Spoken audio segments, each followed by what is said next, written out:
This is CGTN, China Global Television Network.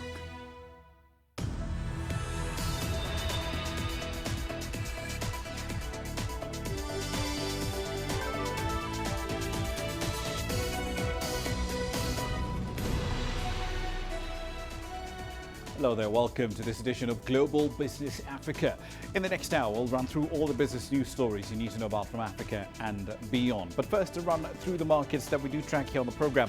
Focus on electricity firms, at least in East Africa. The listed electricity generation and transmission companies have finally put forward their results for the last fiscal years. Kengen, that's the largest single listed energy generation company, flat earnings over there, $72.9 million for the year ending in June. It will pay out around $15.2 million in dividends, roughly 62% of last year's payout. No such luck, however, for the transmission and distribution company, Kenya Power. A less than stellar 2019 for the company. Net earnings crashed by over 90% to just $2.4 million at current exchange rates. Finance costs were up by over 45% year on year, essentially wiping out the operating profit the company had in 2019. Here's what's coming up tonight. African candidates are gearing up for a relatively tight race to replace the WTO Secretary General. We'll explore their odds.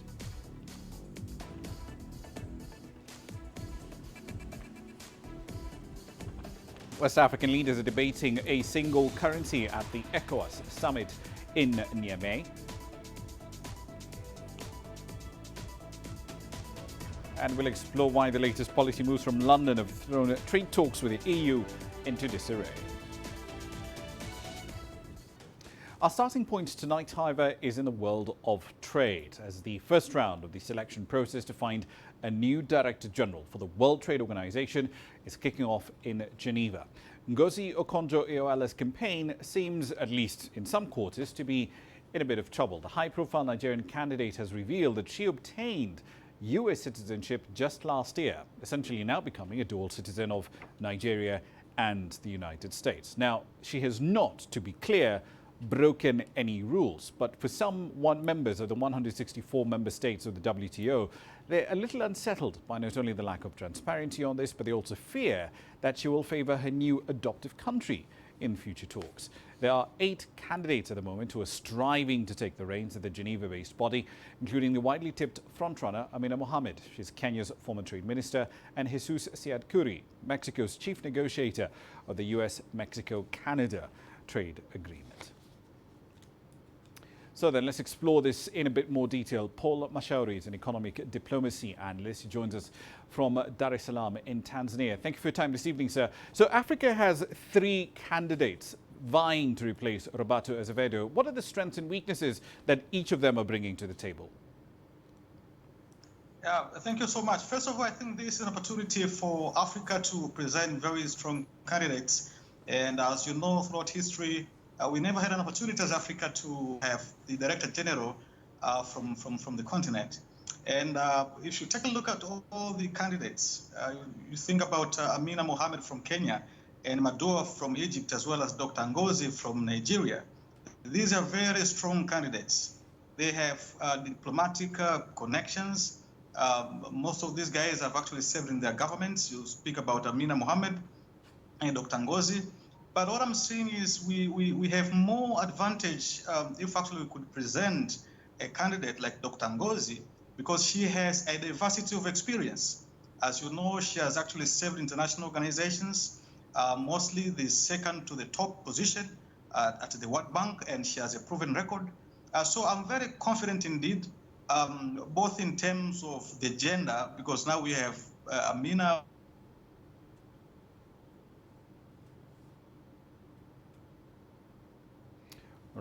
Mohammed from Kenya, and also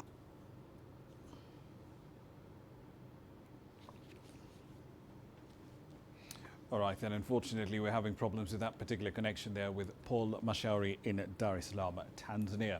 Let's move on with the program though. Ethiopia does plan to sell a 5% stake in its state-run telecommunications monopoly to the country's citizens as part of measures to essentially break up that monopoly. Now, the sale of the stakes is part of Ethiopia's plans to open up one of the world's last large closed telecommunications markets in the nation of around 110 million people. The government will retain a 55% stake in Ethio Telecom. The remainder, however, will go to international companies. In June, the telecommunications regulator said it had gotten about 12 bids for the 2 telecommunication licenses, which the government plans to award to a range of different multinational companies. Ethiopian Airlines is also in talks over the possibility of being involved in the rescue of South African Airways. These discussions, we understand, are at an initial stage, and they're part of a general overview of Pan-African cooperation in the aviation world between ET on one hand and SAA on the other.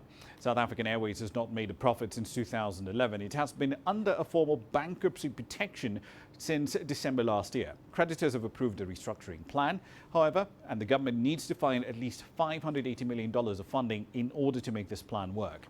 The airline has not flown commercial passenger flights since March, when the government imposed a strict lockdown to contain COVID-19. In the meantime, Ethiopian Airlines lost at least $1 billion in revenue between January and September due to the coronavirus pandemic. All right, then let's get back to our lead story. As I mentioned a little earlier, Africa has at least 3 different candidates, all of whom are vying to replace Roberto Azevedo, who ended his term early, a year early, in fact. It was supposed to end in August 2021. And we've been examining the odds of these candidates now that the selection process for Azevedo's successor has formally begun. We're joined again by Paul Mashauri, an economic diplomacy analyst. Hopefully we fixed those issues on that particular connection. So, Paul, before we were interrupted by the technical issues, you were saying that you believe that Ngozi Okonjo-Iweala would be the best possible candidate to run the WTO. Why? Yeah, as I've said before, Dr. Ngozi, she has a proven record, and also she has experience in terms of negotiations. And when she was working with the World Bank, she demonstrated clearly how much she could be able now to, bring forth all the countries all together to advance for the interest of the international agenda. And I'm very sure, currently, the world is facing the crisis. We are facing through the post-COVID-19, and there are a lot of challenges to place. She's currently the chairperson for the Gavi, which works for the Vaccination for Africa. So she deserves the position because, first of all, she has experience, and secondly, proven record. And also what she's doing currently addresses the fundamental challenges which WTO is facing. Indeed, because that covers everything from trade facilitation to intellectual property and so on. But let's get back to one of these issues that has now cropped up, at least so far this week, her dual citizenship that we've now found out about. Technically, she hasn't done anything illegal. So what's driving concerns about whether or not she would be impartial if she does become the WTO Secretary General? I think people need to understand the essence of WTO. This is a member-based organization. It means it's about international or global citizenship. It's not about being a Nigerian or being an American. It's about the global citizenship. Now, dual citizenship has nothing really to do with the performance and what we really need as the Director General for WTO. What we need is somebody who is able to bring on board all the nations, to understand each other, and actually to represent the core values of WTO since it was established in 1995. And I strongly really believe that Dr. Ngozi can represent that global citizenship backed up with experience and acceptance and influence for the member states. As you have known, one of the challenges which we have is superpower politics, as we have seen recently with the battle and the trade wars between America and China. So we really need somebody who is able to bring all the stakeholders on board to understand what are the principles and what needs to be done for the WTO agenda to be inclusive.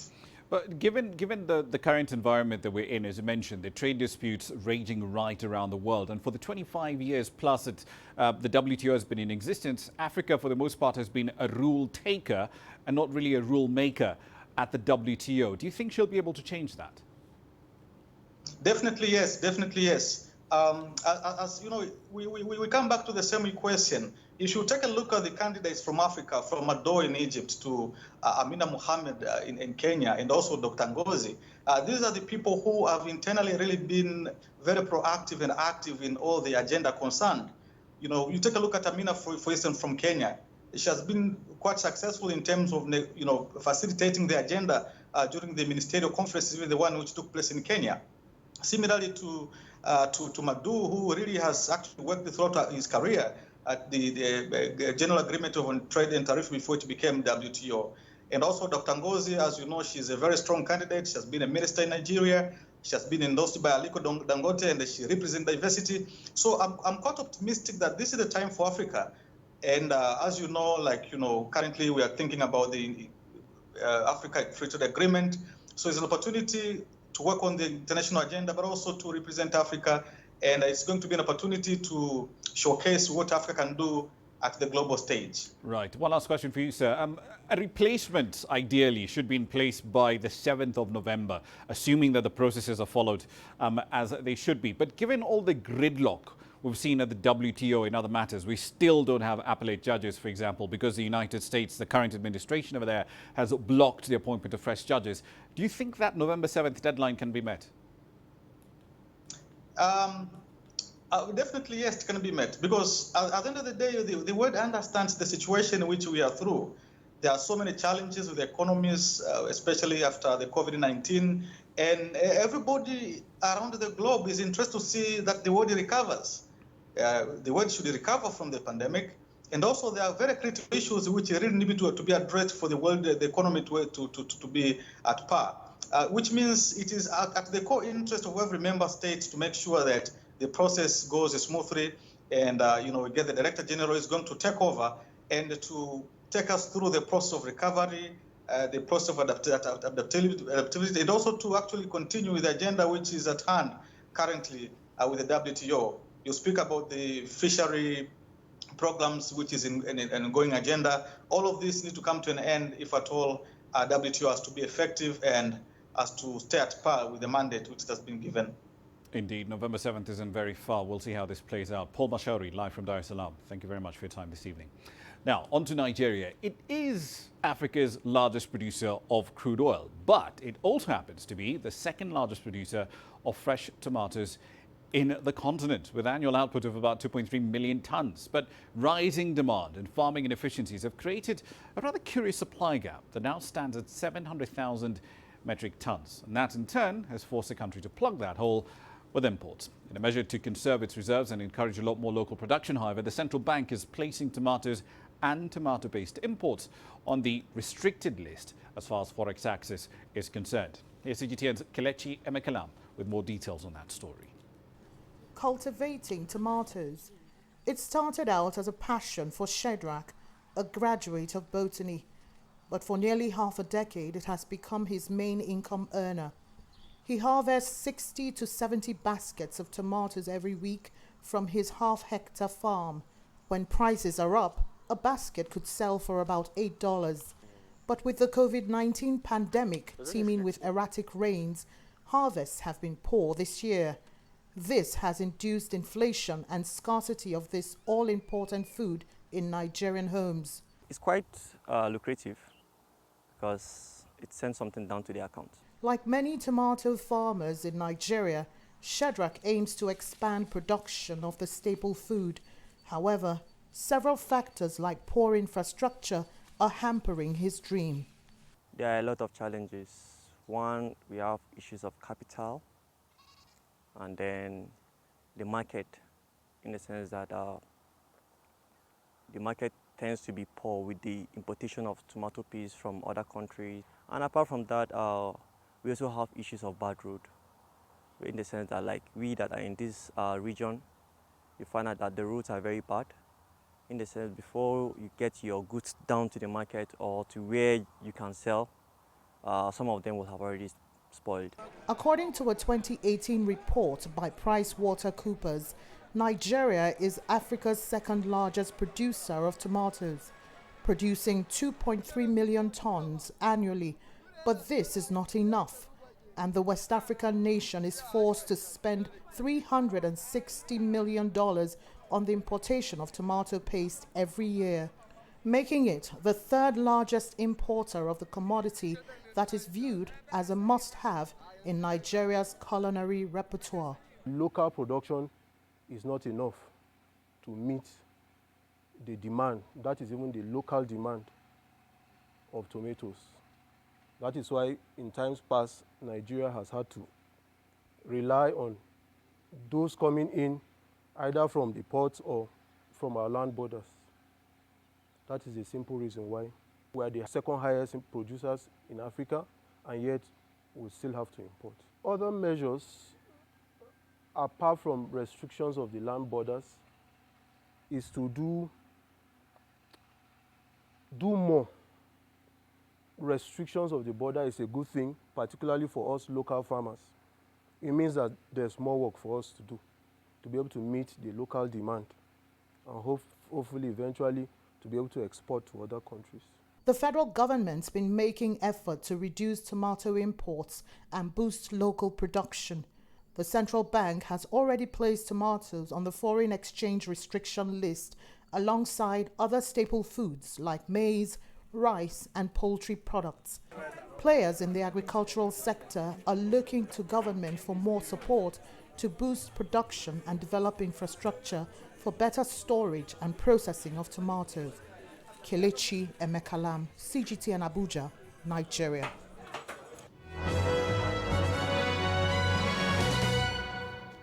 All right, then on to some company headlines now. Let's start in South Africa. The banking group Capitec has warned of an up to 82% fall in first half profits as it grapples with higher bad debt expenses and much lower transaction volumes. Now, the group had warned of a more than 70% fall in profits back in July. It said at the time that its credit impairments were 145% higher than expected, and that had increased by $169 million since the end of February. In the tech world, Andela will no longer be supporting its full-time paid bench in its latest structural change. The company earlier decided to turn its full-time developers into gig workers, essentially, who will now earn wages instead of monthly salaries, depending on when they actually do get to work. The latest reports say the firm will allow existing engineers to convert to contractors or continue as full-time employees. But engineers, it says, will be paid when they're working, but not when they aren't. Qatar Airways has resumed 3 times weekly flights to Mogadishu, Somalia. Service to the capital city of Somalia was operated by an Airbus A320 with about 124 or so seats altogether. The airline will operate this service as a tagged flight to its existing operations in Djibouti, which resumed just last month. Now, the resumption will see Qatar's network in Africa expand to at least 9 destinations so far. And finally, Virgin Atlantic plans 1,150 more job cuts despite approval of a private-only $1.6 billion rescue plan. This latest cuts after the nearly 3,500 job losses reported during the pandemic. The airline will have to shed almost 50% of its pre-pandemic workforce of about 10,000 over the pandemic-led social distancing measures that saw airlines ground their flights for roughly 7 months now. That's a run through your company headlines.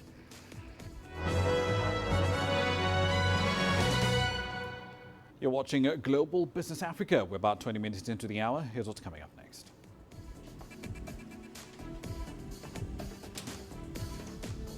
West African leaders are debating the merits of a single currency at the ECOWAS summit in Niger.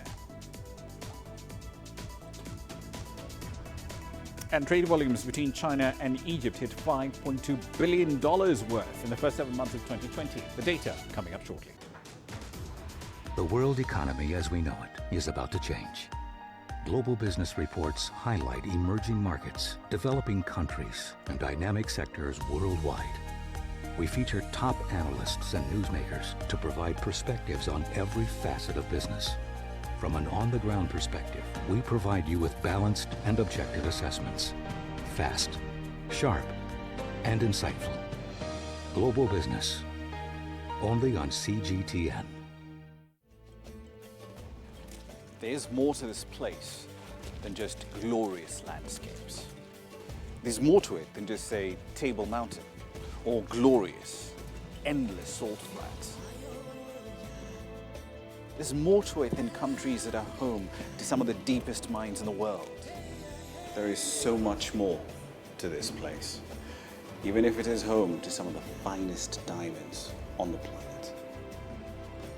It is the sheer diversity of the people who call Southern Africa home and the relentless drive to make it a better place that make it so special. And we know that because this too is home.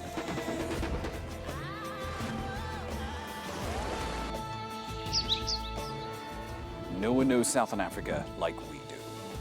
CGTN. See the difference.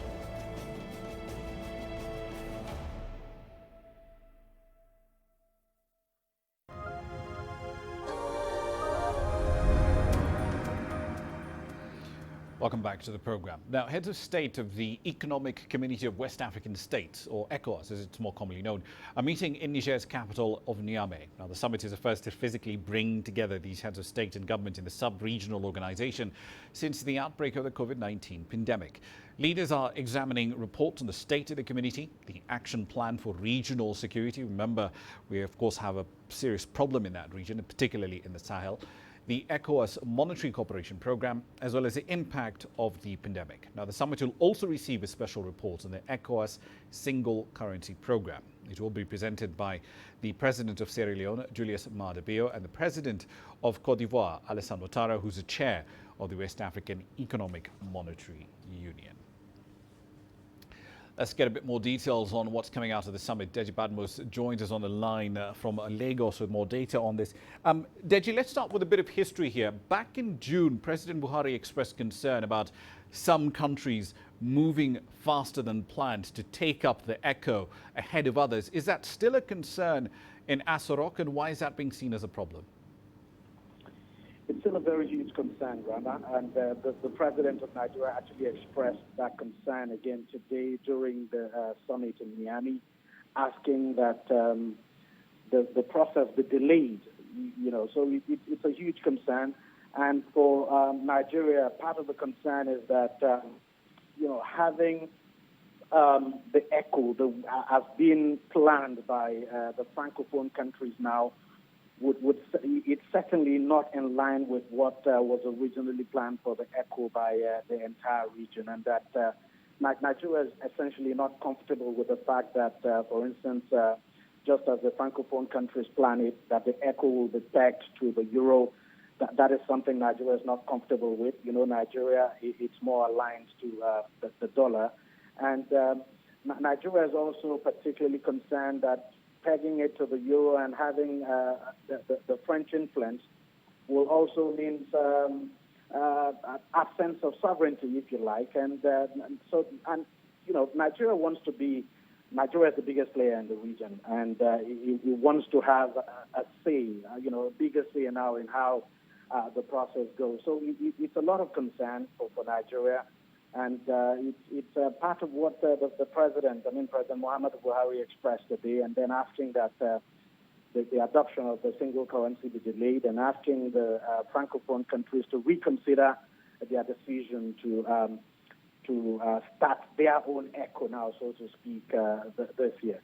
Indeed. So President Buhari, of course, has been on record saying that, look, Nigeria is still committed to joining this monetary union, whenever that might happen. But from Nigeria's perspective, walk us through what the government sees as the pros and the cons of ceding monetary sovereignty and eventually having to drop the naira.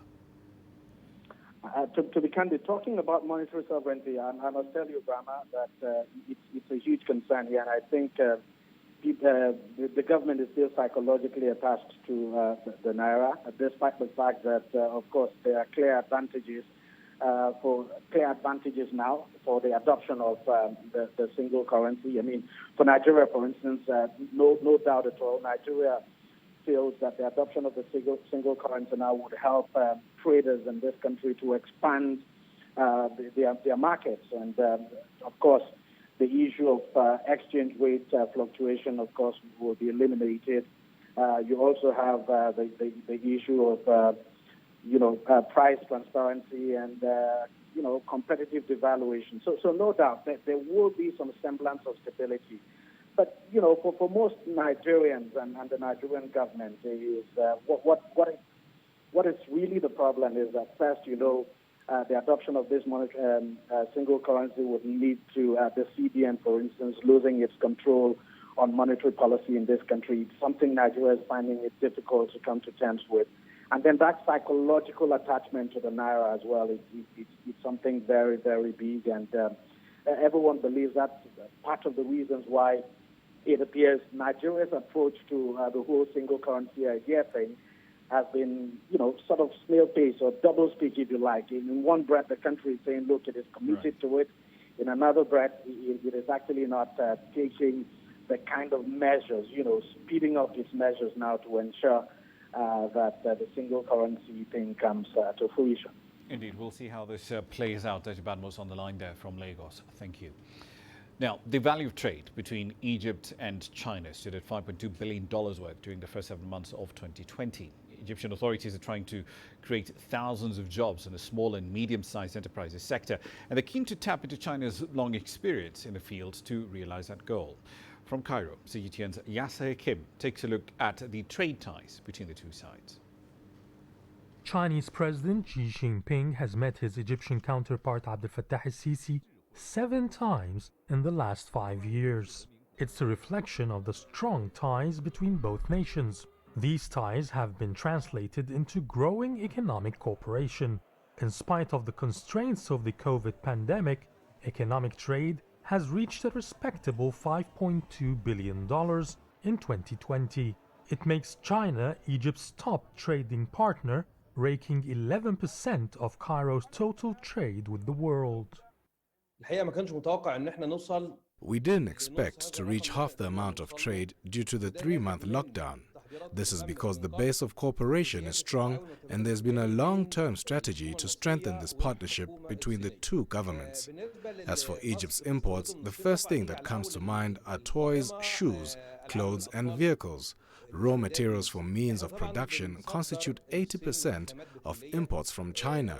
We export fruits to China, textiles, aluminium. We are now working on a new variety of products for the trade between the two governments.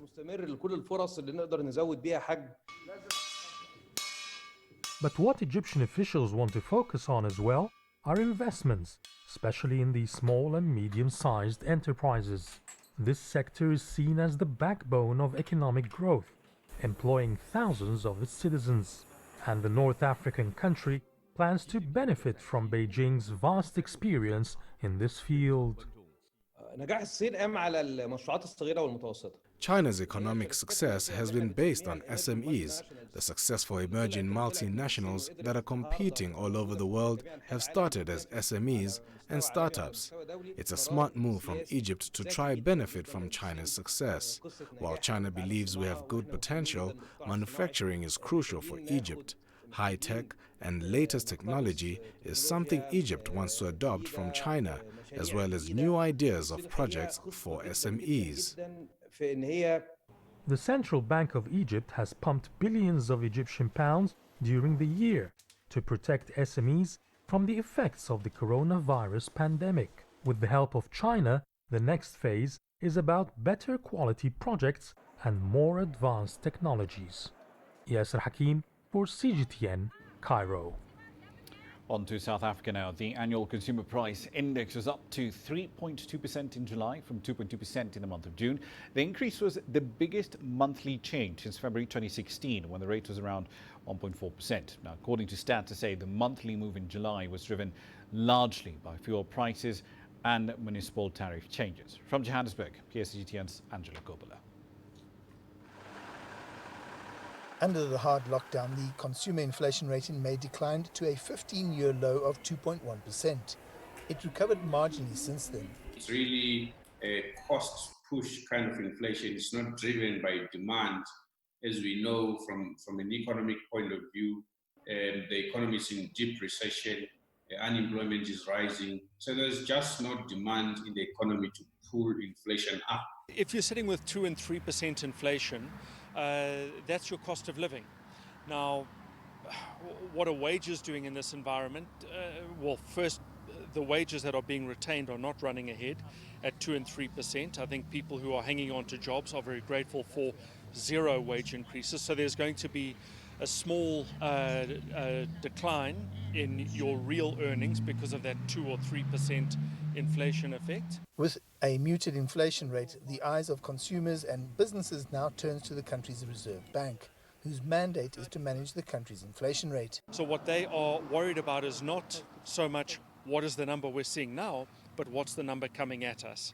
And if we take the Reserve Bank's projections on inflation, they don't look aggressive. They don't establish any cause for real concern. And the talk in markets, or what markets are pointing to, is an interest rate increase towards the second half of next year. The central bank has aggressively cut rates by 300 basis points since March, but stimulus will come from elsewhere, like the credit guarantee scheme. The 200 billion credit guarantee scheme, only about 15 billion has been dispersed, which means we still have a lot of money that is not dispersed. So it's still in the system and yet to come. The consensus is that economic growth in South Africa is going to be lackluster, and there's no prospect of any significant growth in the foreseeable future, at least for the next year. So the delay in reforms will also going to delay investment. So the next 18 months, yes, you are going to see a rebound from largely because of best effects, but it's not going to be driven by brownfield investments that are going to actually lift South Africa's growth. Now, the Zimbabwean government has clarified that only foreign white farmers who lost land protected under bilateral international agreements can apply to get it back. The state plans to compensate white foreign farmers who were dispossessed by land reforms carried out some 20 years ago. Here's CGTN's Farai Mukutuya with the details from Harare. The government says that during the redistribution exercise, some farms protected by international treaties and some belonging to black farmers were invaded by mistake. The authorities will now allow, where feasible, some of the farmers to be returned to their land or be allocated alternative farms elsewhere. The government insists that the move will not undo the land reform program. In my view, there will be very little or no disruption in this process because the numbers we're talking about are minute. So a reassurance again that this statement is about clarification of the global compensation deed of 29 July and that this is not reversing the land reform program, but we acknowledge that in the process there were few properties, and as I say, 2%, that were in that process included in this, and now we wanted to follow the law in terms of the constitution to correct that aspect. In July, the government signed a $3.5 billion agreement to pay former white farmers for improvements they made on the land. We've got 95% of the farmers backing us on this compensation side. So it's taken us a long time to get there, and for that I want to thank government and the new dispensation that we finally got to that stage and we can now put it behind us and we can get on with agriculture. Indigenous farmers have welcomed the participation of the former land occupants. This fund can actually not only look after the compensation issues, but also after the developmental issues on the farms. So this is why I'm also suggesting that the former white farmers who are interested in producing should also be allocated pieces of land on a 99-year lease basis. Zimbabwe's government intends to raise the money for the compensation on the international bond market. It plans to pay the compensation, which will bring closure to the contentious land issue, as well as help restore international support over the next 5 years. Farai Mukutuya, CGTN, Harare, Zimbabwe. You're still watching Global Business Africa. Time for another break. Here's what's coming up next.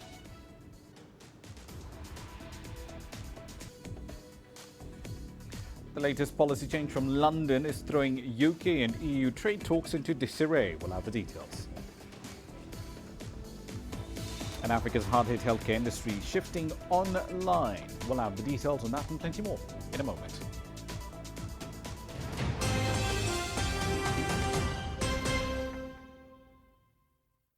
Business in Africa is at the crossroads.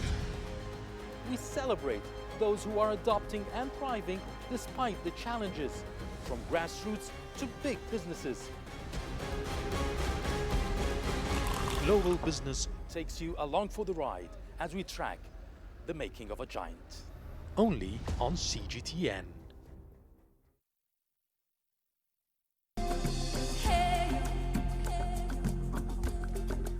Accra is my kind of city. That's because when I'm here, I feel like I'm back home in Lagos or Abidjan, which are two of the major cities I grew up in.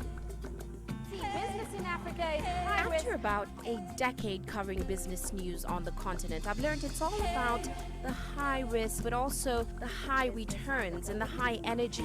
You simply have to adjust in order to keep pace. When I started out as a journalist, my dream was to open people's minds to the different perspectives. From the CEO in the boardroom to the trader out in the street, we all have different stories. From Accra to Addis Ababa, from Cairo to Cape Town. And I wouldn't have it any other way. Here at CGTN, we realize that Africa is on the move, and it's moving fast, but we're moving right along with it. I'm Ucheo Koronkwo, and I'm a business anchor and reporter at CGTN.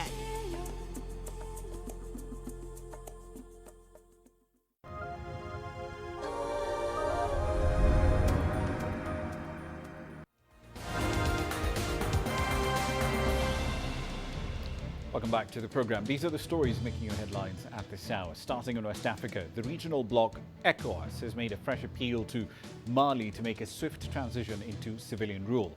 ECOWAS has also called for elections within 12 months, and it's urged the military junta over there to help in restoring stability.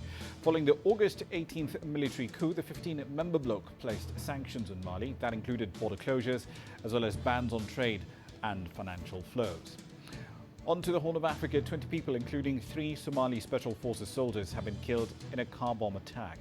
A U.S. officer has also been seriously wounded in that incident. According to a regional Somali government official, the bombing took place outside the Special Forces base in Somalia's port city of Kismayu. Al-Qaeda-linked militia group Al-Shabaab has claimed responsibility for this latest attack. Residents of Libya's western city of Misrata have been participating in municipal elections. This comes amid an ongoing and rather shaky ceasefire signed between the internationally recognized government based in Tripoli and the Eastern administration. And finally, in London, the latest stage of Julian Assange's extradition hearing is underway. The WikiLeaks founder spent nearly a year and a half in a British prison. He attended the hearing in person and formally refused the U.S. extradition request. If extradited to the United States and then found guilty, Mr. Assange could spend the rest of his life behind bars. That's a run through your headlines.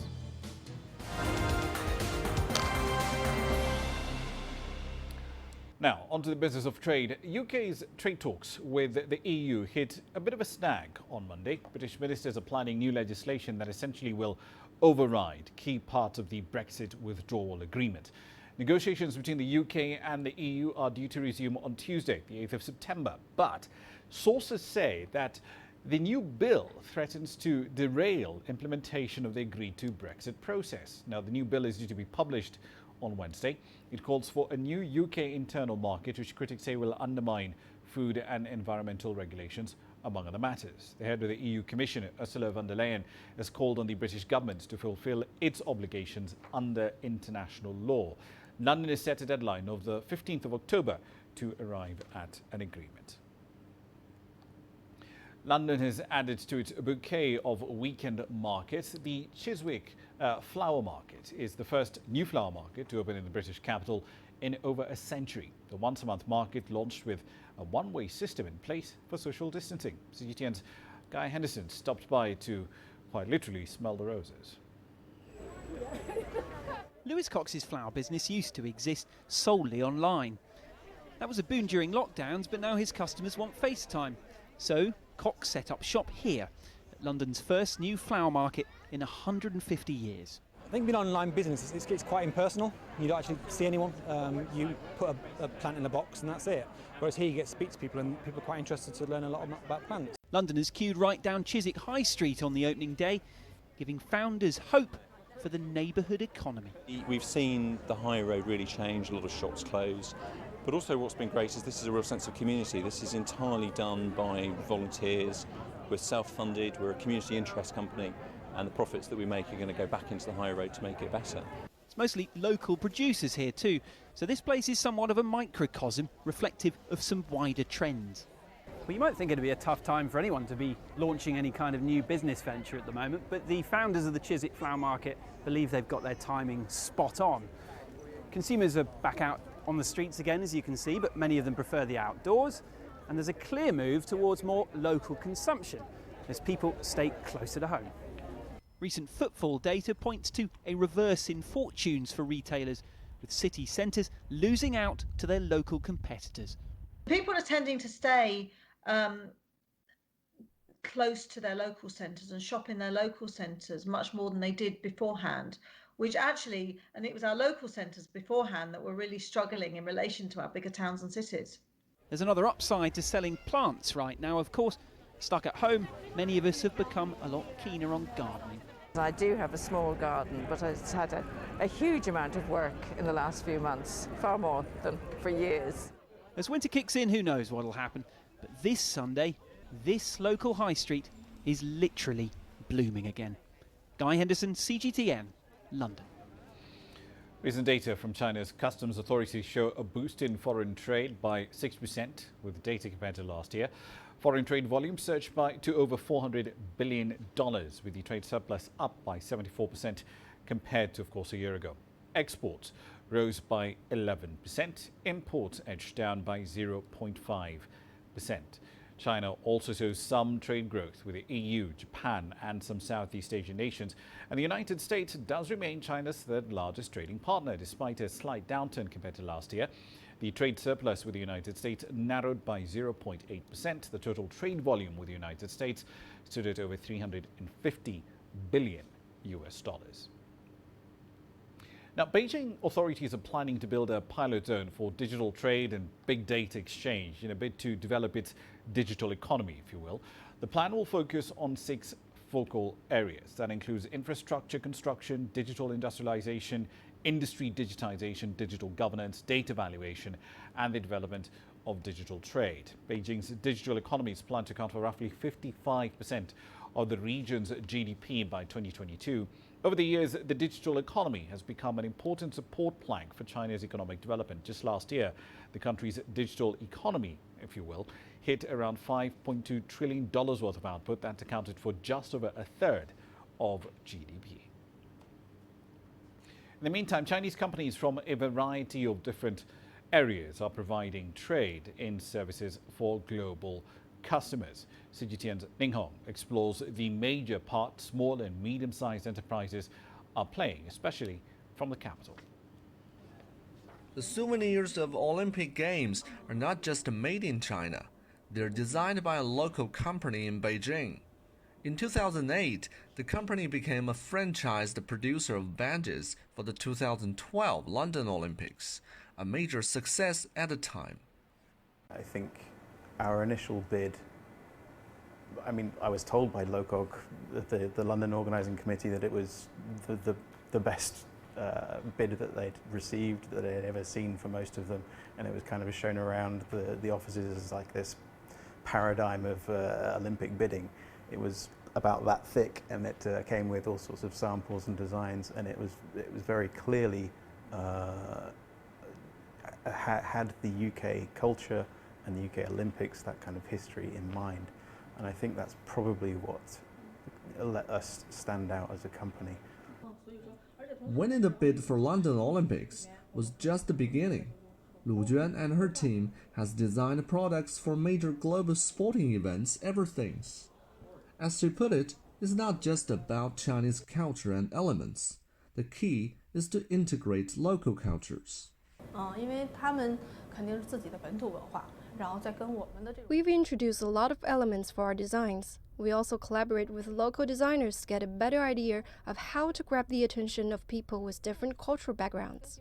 The export of trade and services from China has risen as more private sector companies join the game.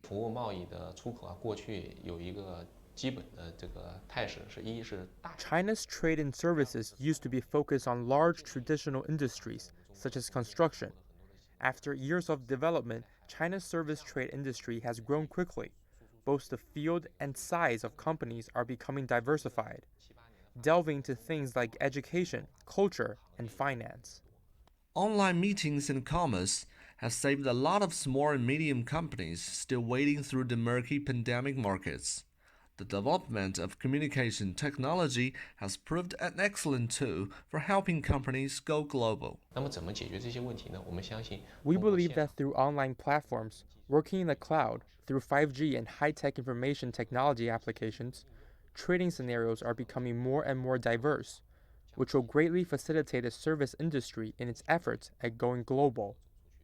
According to China's Ministry of Commerce, the country's trade and service export rose over 8% in 2019, and the proportion of emerging sectors such as financial and IP services rose over 50% for the first time. Ning Hong, CGTN, Beijing. Now, the metro in the Indian capital has reopened for service more than 5 months after it was shut down as part of broader efforts designed to prevent the spread of the COVID-19 pathogen. At least 12 other metro services right across the country are also reopening. The move comes as case numbers continues to climb in India, with daily tallies of more than 80,000 so far. CGTN's Ishan Garg reports from New Delhi. This metro station is coming to life after almost 5 months. Pre-COVID, Delhi's metro would ferry around 4 million people every single day, but now the numbers are expected to be way less than that.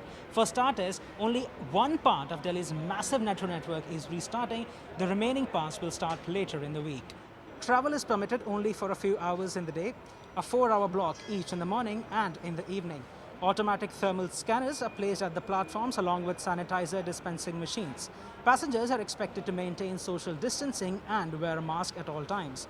They also have to leave a vacant seat between two travelers. But despite all the measures, some are still nervous. Inside the metro also there is a social distancing. There's a gap between a seat and then they're sitting like that. So I guess relevant precautions are being taken. So it's... let's hope for the best. So I think it's safe and I feel comfortable because it's up to you how you are taking precautions. Almost always punctual and cutting through Delhi's heavy traffic, the metro is very popular among the city's middle class. But as cases of COVID-19 continue to soar, the risk of transmission in what's essentially a closed metal tube on wheels remains high. But the government says people must now learn to live with the virus. It wants to bring India's economic activity back to pre-COVID levels, and lifting restrictions on travel is an essential component of it. As people in Delhi return to what's being called the new normal, experts say the cases of COVID-19 will continue to rise, peaking in November. But with the metro starting, residents of New Delhi are hoping for safe travels. Ishan Garg, CGTN, New Delhi. Now, telemedicine is not a new idea or a new service, but a lot of people around the world have been pretty reluctant to use it for many reasons. Security concerns, for example. Who holds your data? What are they doing with it? How long will they have access to it? And also, of course, a lack of access. If data prices are ridiculously high, telemedicine is simply not an option. But over the last few months, as this pandemic rolls out around the world, telemedicine has experienced a massive surge in adoption.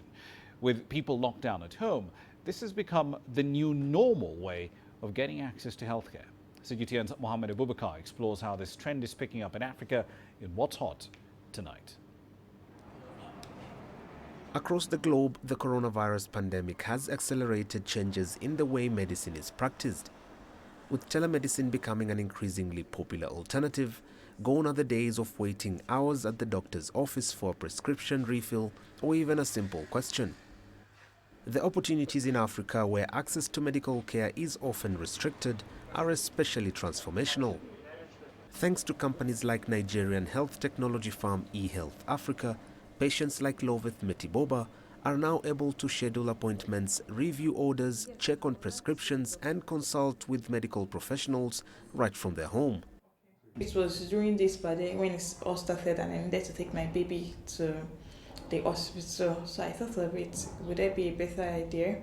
Instead of, because I was actually scared to go to the clinic. So I made a call through and they gave me this alternative. Oh, you can actually consult with a doctor if you have telemedicine. I said, why not? So I tried it and since then I've never looked back. Even before the pandemic hit, health experts and investors saw the potential for telemedicine to help Africa cater for the needs of rapidly expanding populations. According to data from San Francisco-based investment firm Partech, venture capital investment in Africa's health tech companies grew to $189 million in 2019. That's from around $20 million in both 2017 and 2018. Last year, roughly $69 million was spread across 12 deals, and $120 million went to Zipline, a US-based drone farm that launched in Rwanda in 2016. Zipline has expanded into West Africa. Countries like Ghana are now using the drone farm to deliver everything from coronavirus test samples, vaccines, and protective clothing such as gloves. They would have to give whoever the driver is or whoever is taking the sample some kind of per diem or some money for going all the way to Accra to deliver the samples. So in terms of the cost implications, it tends to reduce the costs that these health facilities would have incurred. And if these health facilities are incurring these costs, generally it's the Ghana health system that is incurring these costs. Funding from development agencies and venture capitalists alike has also flowed into tech companies providing healthcare in Africa. Andrew Gaza co-founded Lifestores Healthcare. The firm tries to add value to suppliers by enabling the pharmacies to get access to genuine medication at a lower cost, while helping manufacturers reach their new audiences for their products. We have observed increased investor interest during this period, including a few recent investment round closes, including our own. Africa makes up 17% of the world's population and carries 23% of the global disease burden. According to data by a Washington-based think tank, however, the continent of over 1.2 billion people accounted for just 1% of the total global health expenditure in 2015. In per capita terms, this means that much of the world spends 10 times more than Africa on healthcare. Mohammed Abubakar, CGTN. All right, then a quick run through commodity prices here for you. A bit of a change as far as oil prices are concerned, but still generally in that $40 to $45 a barrel range that we've been used to for the better part of the year. But let's focus on Nigeria. It's gotten a bit more time to appeal a $10 billion arbitration award that essentially pits the country against Process and Industrial Development, or PNID as it's more commonly known.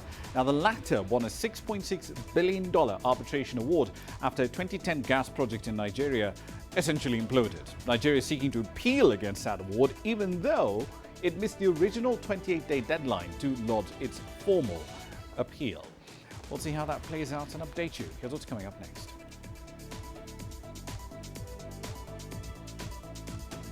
We'll take a look at the story of a Kenyan amputee who's turned out to be a respected construction worker. That story is coming up shortly. Images may appear to be identical, but looks can be deceiving. The difference is not always obvious. It has to be discovered. There are always different sides to a story. We put the focus on the details. To see more, to understand better. CGTN. See the difference. You don't find the stories of North Africa by sitting on the sidelines.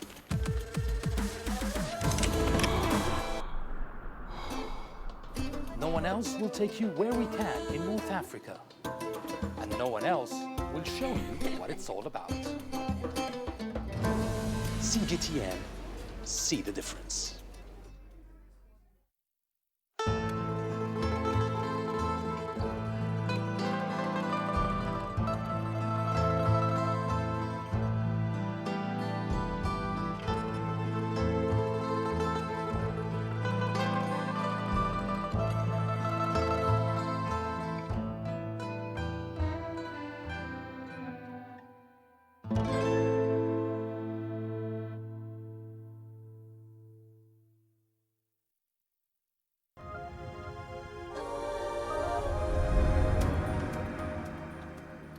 The story of hope in Kenya now. That is the story of John Ngumo, whose arm was amputated about 8 years ago. At that point in time, he thought this was essentially the end of his dreams and his ability to earn a living. But the man has beaten the odds to become a respected construction worker. His attention to detail and finesse has impressed many clients. CGTN's Nick Mudimba got his story for Grassroots tonight. Construction work is tough and energy consuming. One needs physical strength to do it well. Meet 38-year-old John Ngumo. His arm was amputated following an accident. But his physical condition hasn't deterred him from working in this sector. His precision and concentration tells it all. Here he joins other workers constructing a pigsty. I lost my arm when I was preparing silage. A shaft cutter cut off my arm. I stayed jobless for several months and I pitied myself. But I had to wake up from my slumber to feed my wife. I started teaching myself construction work and I started off with a spade. And that is how I got myself working in the construction industry. At one point, his life seemed shattered, but his determination pushed him on. He later gained the trust of many employers by performing better than some of his more able-bodied colleagues. Just as he was picking up the pieces, he suffered another setback. My wife saw my desperate lifestyle and dumped me. She left with a child. At times she still calls me though, but now I hear she got married again. His employer was skeptical when he first met him and hardly imagined he could become one of his best workers.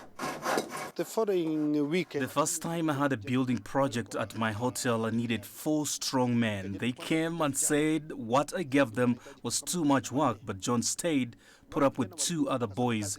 The house he helped build, I could not believe it was him.